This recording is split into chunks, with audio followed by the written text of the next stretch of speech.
नमस्ते, जय श्री राम, जय रेवत। चारों तरफ साफ सुथरा वातावरण हो, हरे भरे पेड़ पौधे हों तो अलग ही आनंद आता है।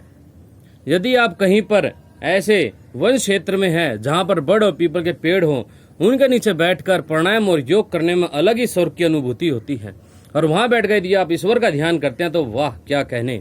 देखिए दोस्तों, वर्तमान में यदि आप देखते हैं, वर्तमान में जो कुछ आप देख रहे हैं, काफी व्यक्तियों को मैं देखता हूं अलग अलग स्थानों पर, वो ईश्वर से प्रार्थना करते हैं, हे प्रभु हमें इस कष्ट से बचा ले, हे प्रभु इस महामारी से हमें बचा ले। ठीक है, इस तरीके के शब्द उनके होते हैं। काफी लोग कहते हैं ये भगवान का फैलाया हुआ है, भगवान दंड दे रहा है। देखिए दोस्तों, ईश्वर ने क्या हमें कहा था कि भाई तुम बड़ और पीपल के पेड़ काटो? क्या ईश्वर ने कहा था कि तुम पहाड़ों पर चौड़ी चौड़ी सड़कें बनाओ ताकि अत्यधिक मनुष्य वहां जाएं और पहाड़ों का वातावरण का सत्यानाश करें?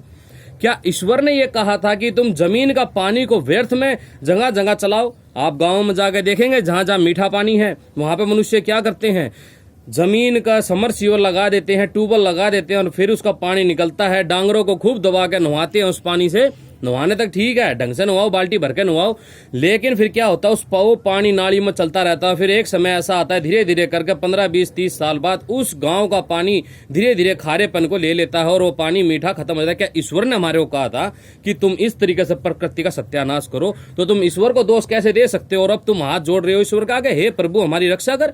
अरे प्रभु ने जब तुम्हें यही नहीं कहा कि तुम ऐसा नुकसान करो तो वो तुम्हारी रक्षा करने क्यों आएगा?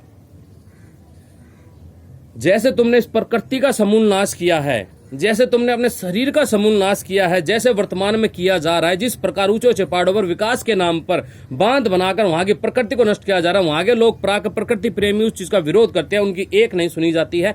इसी प्रकार ईश्वर तुम्हारी क्यों सुनेगा भाई? यदि तुम्हें अपने इस संसार को, इस खास तो भारतवर्ष की बात करूंगा, यदि तुम्हें इस भारत को बचाना है तो तुम्हें प्रकृति के साथ में चलना आना चाहिए। तो तुम्हें इन प्रकृति को इस्तेमाल करके कुछ ऐसे तरीके ढूंढने चाहिए जिससे कि प्रकृति को हानि ना हो, इन पेड़ पौधों को, इन वायु को, इस जल को हानि ना पहुंचे और तुम्हारा भी कार्य हो जाए। हमारे ऋषि मुनि इसी कार्य को करते थे, तभी वो श्रेष्ठ कहलाते थे, तभी भारत विश्व गुरु था। आज भी इतने बुद्धिमान है राष्ट्र के अंदर की जो तुम यदि अपने अधिक उद्योग धंधों को खत्म नहीं कर सकते तो हमारे पास वो क्षमता है जो इस प्रदूषण को खत्म कर सकती है, वायु को, जल को, धरती को, हर प्रकार के तत्व को शुद्ध कर सकती है। वो क्षमता आज भी हमारे पास है, वो ईश्वर ने दी हुई है। आप ईश्वर को दोष नहीं दे सकते कि ईश्वर ने ये कर दिया। नहीं, ईश्वर ने अग्निहोत्र दिया है, क्या तुम करते हो? अधिकतर आज के जो भांड है, जो पढ़े लिखे भांड है, वो ये सोचते हैं कि अग्नि जलाई तो सिर्फ और सिर्फ कार्बन डाइऑक्साइड निकलेगी और दूसरी वायु निकलेगी जो वातावरण को दूषित करती है। ऑक्सीजन के बिना तुम अग्नि जला नहीं सकते। इसी प्रकार की उनकी विचारधारा उनको पढ़ाया जाता तो इसी प्रकार की उनकी बन जाती है। लेकिन कभी भी वो अग्निहोत्र पर निष्पक्ष भाव से जांच नहीं करते हैं, वैज्ञानिक प्रमाण ढूंढने का प्रयास नहीं करते हैं। लेकिन भारतवर्ष में अनेकों विद्वान ऐसे हैं जो आज भी अग्निहोत्र के माध्यम से संसार का लाभ कर रहे हैं जितनी उनकी क्षमता है। मुंबई में कार्य ताराचंद जी जो अग्निहोत्र के माध्यम से कैंसर जैसे भयंकर रोग और भी अनेकों रोगों को यूं ठीक करते हैं। समझ में आई बात? और उनके पास में टाटा की हर जगह की पूरी रिपोर्ट है। ठीक, और कई आचार्य ऐसे हैं, कई विद्वान ऐसे हैं जिन्होंने अपनी तरफ से लाखों रुपए खर्च कर उपकरण आदि लगाकर, जो तुम्हारे वैज्ञानिक है, जो कि अधिकतर वैज्ञानिक ये कहते हैं कि वातावरण दूषित होगा, उनका कोई श्रद्धा भाव नहीं है अग्निहोत्र पे, इन चीजों पे, ईश्वर के बताए हुए पे।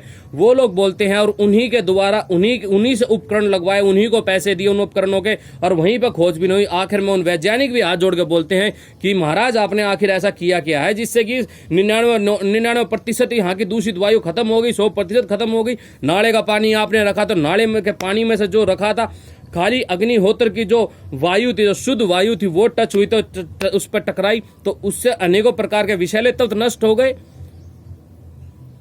ये चीजें सोचिए, क्या ये चीजें मोदी जी को नहीं पता? क्या मोदी जी को कभी मेल नहीं की गई? क्या सबको की गई है, सबको मालूम है, करना कोई नहीं चाहता है, सबको डर लगता है सच्चाई और असली चीज करने से। समझ में आई बात करते हो ईश्वर को दोष देते हो। कभी ध्यान पूर्वक ईश्वर का भी बैठकर जवानी की अवस्था में रहकर ईश्वर का ध्यान किया है? कभी ईश्वर के सानिध्य में रहने का प्रयास किया है? मृत्यु के क्षणों में राम राम राम राम करते हो, कहां से राम जी आ जाएंगे? दोस्तों, अधिक बातें मैं बोलना नहीं चाहता क्योंकि इस संसार में ज्यादातर व्यक्ति सिर्फ और सिर्फ वही बात है, यदि आप किसी दिशा के विपरीत चलेंगे तो आपको सिर्फ और सिर्फ मूर्ख ही समझते हैं। मैं अपने ईश्वर के आनंद में मगन हूँ और अपनी ही दुनिया में मगन रहता हूँ। समझा देता हूँ, कभी बुद्धि में कोई भाव उमड़ता है तो बता देता हूँ, मानते तो मानो, नहीं तो नहीं सही। हमारी मृत्यु हो जाए किसी रोग से, कोई चिंता नहीं, कोई परवाह नहीं। कम से कम इतना तो रहेगा कि हाँ, सत्य बोलने का प्रयास किया है, नपुंसक कार्यों की तरह जिए नहीं है, किसी की हाँ में हाँ, मुंडी में मुंडी नहीं लाई है। मोदी जी का समर्थन किया है तो विरोध करने की भी हिम्मत है, कहीं कुछ गलत होता है तो। केवल इसलिए नहीं कि अगर मैं विरोध करूंगा तो मुसलमानों का ज्यादा ताकत बढ़ जाएगी। अरे मूर्खो, तुम जीवित ही नहीं रहोगे, देश ही नहीं रहेगा तुम्हारे लिए, तो किसकी ताकत और किसकी कमजोरी, कुछ नहीं रहेगा। और जो भाई ये सोचते हैं किसी दिन ये फंसेगा, कोई रिपोर्ट आ दी जेल में, तो भाई जो ईश्वर भक्त होते हैं ना, जो सही में ईश्वर का आनंद प्राप्त करते हैं और ईश्वर का ध्यान करते हैं, उनके लिए तो जेल भी समाधि लगाने का साधन हो जाता है। कभी राम प्रसाद बिस्मिल जी की जीवनी पढ़ना, तुम्हें पता चलेगा जब उनको फांसी लगने को थी उस समय भी उनका चित्त कोई भंग नहीं कर सका। ईश्वर का ध्यान किया, संध्या की उपासना की, तब फांसी के फंदे में झूल गए थे। और जेल में भी रहते हुए राम प्रसाद बिस्मिल जी ईश्वर का ध्यान किया करते थे। अशफाक उल्लाह खां ईश्वर का ध्यान किया करते थे, जिनका अधिकतर उस समय के मुसलमान विरोध किया करते थे कि ये तो मुसलमान ही नहीं है, हिंदुओं की सहायता कर रहा है, हिंदुओं की, काफिरों की सहायता कर रहा है, क्रांतिकारियों की। तो दोस्तों, बहुत सारा भूचाल है और इस संसार को, इस धरती को, खास तौर से इस भारतवर्ष को नष्ट करने में हमारा ही योगदान है। तो संसार तो, ये प्रकृति तो दंड देगी ना, जब नष्ट करोगे तो दंड तो मिलना ही है। चाहे वो मनुष्य हो, अभी देखिए आप चाहे कुछ भी कहें, ये प्राकृतिक नहीं हो रहा है, ये सब कुछ अप्राकृतिक हो रहा है। खैर, मैं ज़्यादा कुछ नहीं बोलना चाहता, वरना कई भाइयों के समस्या हो जाएगी, रोग से ज़्यादा शब्दों की समस्या उत्पन्न हो जाती है। बाकी ठीक है जी, नमस्ते, जय श्री राम, जय रेवत।